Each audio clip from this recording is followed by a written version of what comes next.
Hello बच्चों, हम आरोहण चैप्टर पढ़ रहे थे और हमने काफ़ी चैप्टर जो है वो पढ़ लिया था।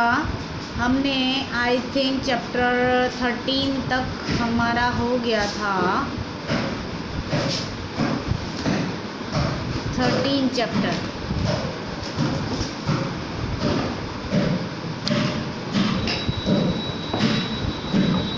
Sorry 13 page. उसके बाद है 14 पेज। 14 पेज से हम शुरू करेंगे। फिर जनाब की प्रतीक्षा किए बगैर उसे हाँफता हुआ छोड़कर शेखर को ले जाने के लिए नीचे उतरने लगे। देखते ही देखते हिमांक पर छाए बादलों में अदृश्य हो गए वो। ऊपर रूप ने देखा कि पहाड़ की पीठ पर कुछ दूर पर जमीन प्रायः समतल बनी हुई थी, जिसमें मकई की फसल खड़ी हुई थी। क्षेत्र के चारों ओर सेब और देवदार के पेड़ थे। सेब के पेड़ों में तो फल भी लगे हुए थे। पेड़ ज़्यादा दिनों के नहीं थे, अब देखने में भी लग रहा था। उसने गौर किया, ऐसे में पेड़ नीचे भी कुछ दूर तक फैलते चले गए थे। पूरे क्षेत्र की परिक्रमा करता हुआ वह आधी दूरी तक पहुंचा ही होगा कि उसे गुफानुमा आश्रम दिखा। उसी के बगल में 2 छानी छप्पर का झोपड़ा भी। यही घर है शायद। एक छप्पर के नीचे एक औरत खड़ी थी, नाटी, गोरी, जवान, चुस्त और लाल फुल स्वेटर में। वह उसे हैरानी से घूर रही थी। उसने अनुमान लगाया कि वह भाभी हो सकती है, मगर झिझकवश आगे बढ़ गया। आगे हिमांक के ऊपर वाले अंश से कोई झरना झर रहा था, जो खेतों से गुजरते हुए सूपिन में गिरता था। हवा में बर्फीली शाम की ठंडक बढ़ गई और देखते देखते कोहरा इतना घना हो गया कि लगता था पृथ्वी पर पहाड़ की इस पीठ को छोड़कर बाकी कुछ भी नहीं, कहीं भी नहीं। शेखर को लेकर आ गए भूप। आते ही उन्होंने भाभी देवर के बीच संवादहीनता की जड़ को ताड़ लिया और बोले, रूप तेरी भाभी। रूप ने आगे बढ़कर उस औरत के पांव छुए। बूंदाबांदी शुरू हो गई थी। पति पत्नी गृहस्थी के सामान को समेटने में लग गए। रूप और शेखर गुफा में बिछे पटरों पर ही लेट गए। रूप, शेखर ने पुकारा, यार, is what a rare experience. हाँ, वो महित घोड़े वाला लड़का तेरी इन्हीं भाभी श्री का लड़का है। बताया तो यही गया। मुझे लगता है कोई गड़बड़ है। नींद की झूल में डूब गया रूप का जवाब। जाने कब तक सोते रहे वे। रात के किसी पहर जगाया था भूप ने। लो, यकी खा लो, यकी पड़े रहो। बहुत जोरों की बारिश है बाहर। सचमुच बाहर वर्षा कहर ढा रही थी। सुबह उठे तो आसमान साफ था। पूरब की 2 पहाड़ियों के बीच धुंध के पर्दे के पीछे से किसी बच्ची की तरह झांक रहा था लाल लाल सूरज। धुंध अरुणाम हो रही थी, धीरे धीरे छटी थी। कुछ धुंध धीरे झांकने पर माही के छोटे छोटे घरौंदे अजीब से लग रहे थे। भूरे पानी के गहरे तल में पड़ी मछलियां सीप घोंगे की तरह। हल्का सा आभास मात्र हो रहा था इन सबका। भाई से मिलकर कैसा लगा? रूप शेखर ने एकांत में पूछा। भाई, बस थोड़ी सी धुंध छटी है अभी। कहते हैं लियोनार्दो दा विंची ने पहाड़ को देखकर कहा था कि मेरी मोनालिसा यहाँ है, मगर इसे पाने के लिए मुझे ढेरों पत्थर मिट्टी के मलबे हटाने हैं। तुम्हारा भाई भी इस पहाड़ में है। मोनालिसा नहीं, साक्षात शिव, मगर उस तक पहुँचने के लिए ढेरों मलबा हटाना पड़ेगा तुम्हें अभी। रूप कुछ बोला नहीं, चुपचाप टहलता रहा। नाश्ते पर पहली बार एक साथ बैठे आग के गिर्द। भुनी हुई मक्के की बाल और चाय भाभी सेक के दिए जा रही थी। वे नमक मिर्च के साथ चबाते जा रहे थे। यहाँ इस पहाड़ पर कैसे आना पड़ा दादा? मलबा हटाने की रूप की एक अदद कोशिश यहाँ। भूप से मक्के को गर्म करते हुए जैसे पीछे दूर तक देखा। आज इतने वर्षों बाद यही पूछने के लिए आया है, मुझे और शर्मिंदा न कर। तो सुन भुइला, तूने सिर पर पहाड़ टूटने की कहावत तो बहुत सुनी होगी। सुनने में बहुत भारी नहीं लगती, लेकिन इसकी सच्चाई तो वाई जाने हैं। जिस पर सचमुच का पहाड़ टूटा हो। भाभी और भुने हुए भुट्टे दे रही थी। उन्होंने मना कर दिया। तेरे जाने के बाद अगले साल बहुत बर्फ़ गिरी।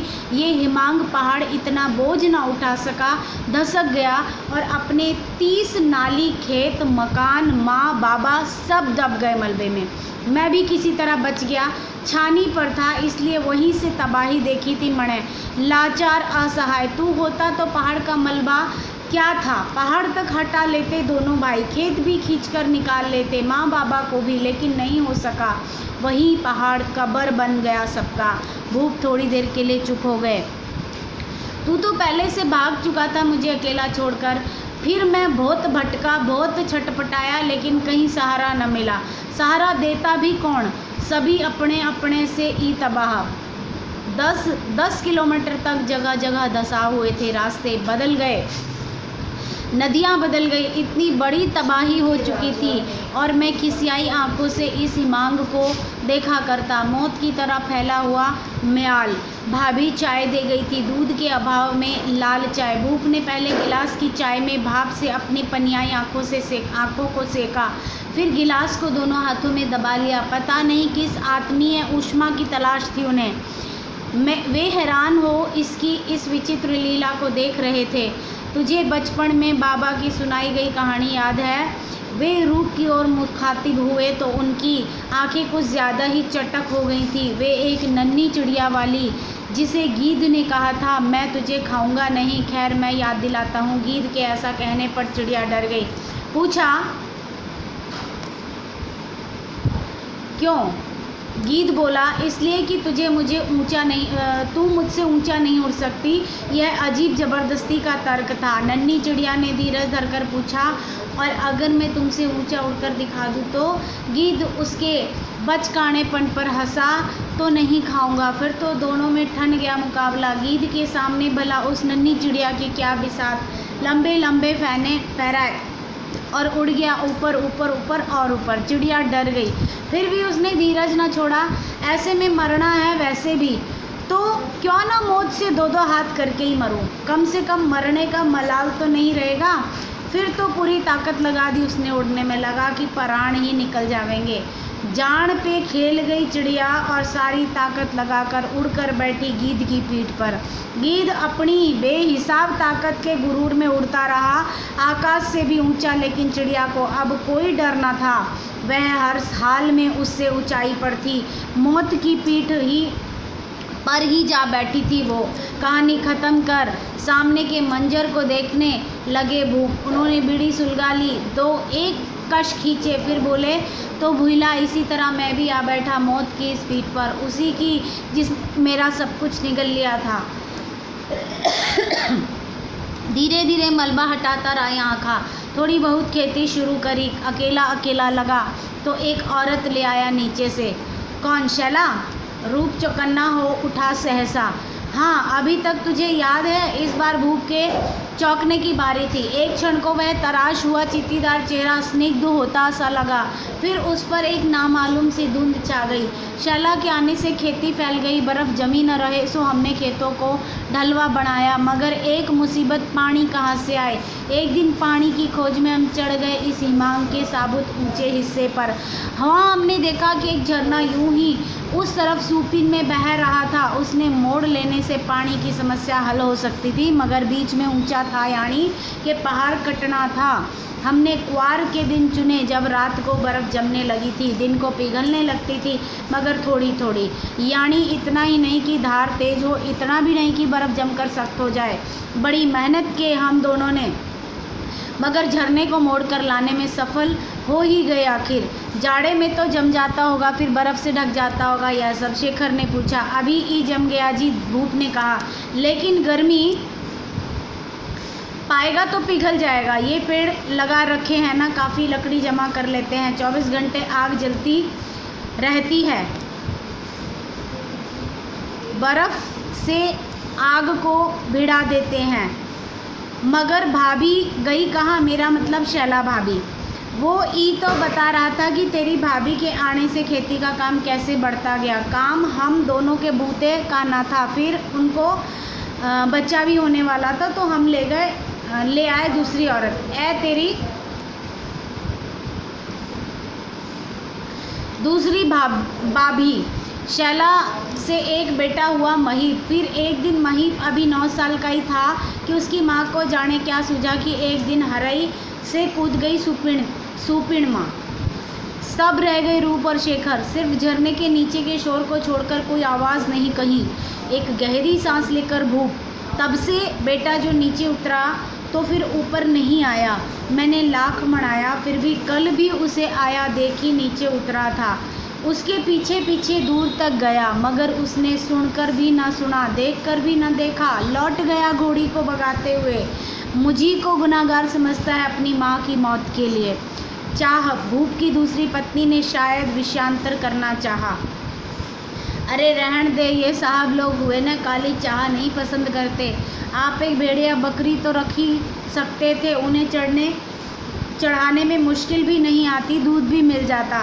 पाली थी ना, दिख तो नहीं रही। धुंध काफ़ी कुछ छट चुकी थी। अब समझ में आया कि भूप दादा ने कल क्यों बात नहीं की माही वालों से।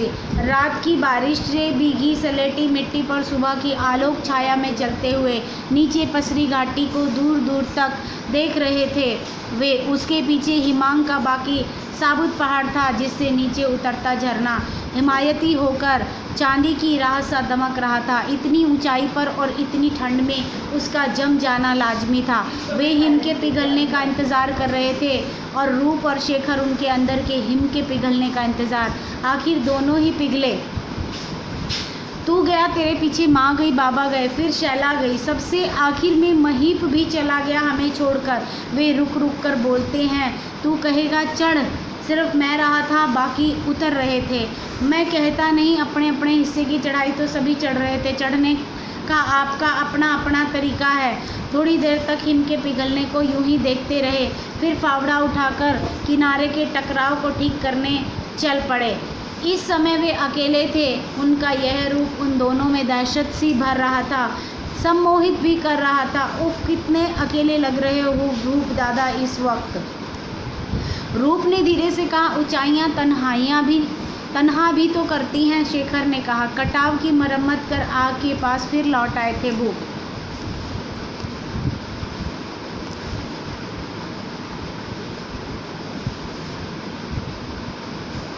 भूप सिंह, एक बात पूछूं? शेखर ने उन्हें देखते हुए कहा। पूछो। आप पहाड़ हैं या पहाड़ पर चढ़ने वाले?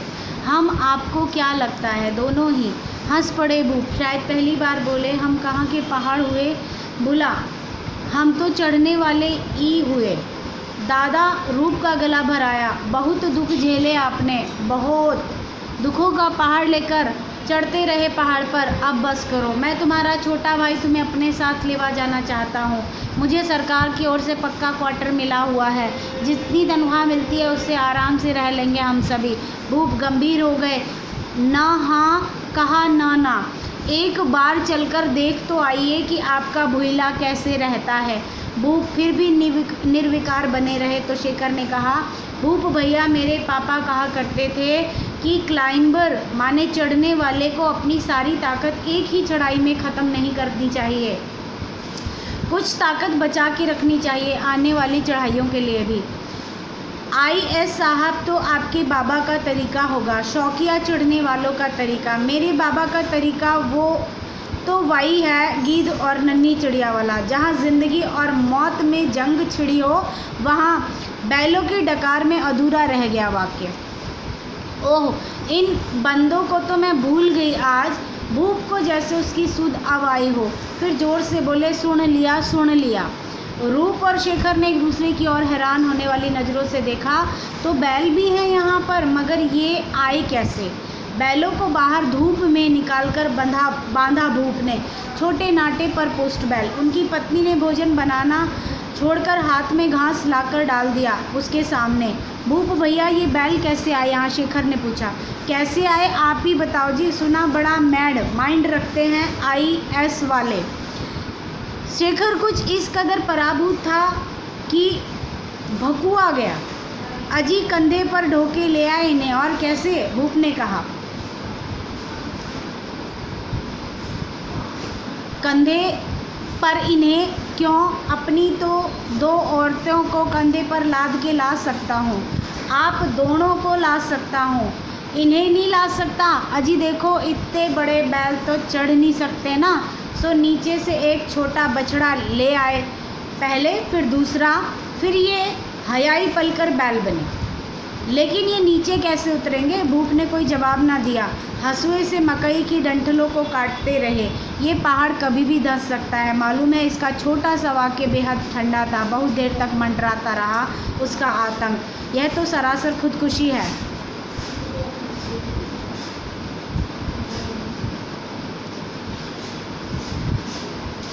यह तो सरासर खुदकुशी है। तुम कहते हो खुदकुशी है, मैं कहता बचने का मुकाम। दादा, इन्हें देखकर आपका अकेलापन और गहरा गया हमारे सामने। आप समझते क्यों नहीं कि आपने औरों से खुद को काट लिया है? रूप की आवाज़ भर्रा रही थी। मैंने ना, पिछले साल गर्मियों में नीचे आग लगी। इसी झरने को मोड़कर बुझाई थी हमने आग। अभी कल ही नीचे नहीं गया था, मगर आपने किसी से बात तो नहीं की ना? नहीं की। दुख था, लेकिन देवता जानते हैं, जो कभी उनका बुरा सोचा तो मन में हया जहाँ हूँ, बुरा सोचूं भी कैसे? मुझे तो सभी पर दया आती है यहाँ से नीचे देखने पर, मगर यहाँ आप अकेले हैं। कौन कहता है अकेला हूँ?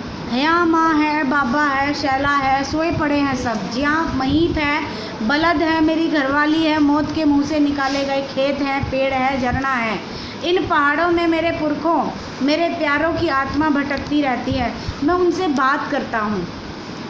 दादा, ये सब देखकर सुनकर मेरा कलेजा मुंह को आ रहा है। अभी से भी बची कुची ज़िंदगी के साथ इंसाफ किया जा सकता है। भूप ने अपनी भीगी पलकें ऊपर उठाई तो वे अंदर जल रही थी। बहुत इंसाफ किया तुम सभी ने मेरे साथ, बहुत। अब माफ़ करो भैला, मेरी खुदारी को बहस दो। अब तो जिंदा रहने तक ना बलद उतर सकी ना हम। यूँ तो प्रायः लोग घर छोड़कर कहीं ना कहीं जाते हैं। अच्छा, ये यहाँ पर ख़त्म हो गया बच्चों। ये यहाँ आपका चैप्टर होता है कंप्लीट। इसकी एक्सरसाइज हम जो है अभ्यास प्रश्न कल करते हैं, कल डिस्कस करेंगे।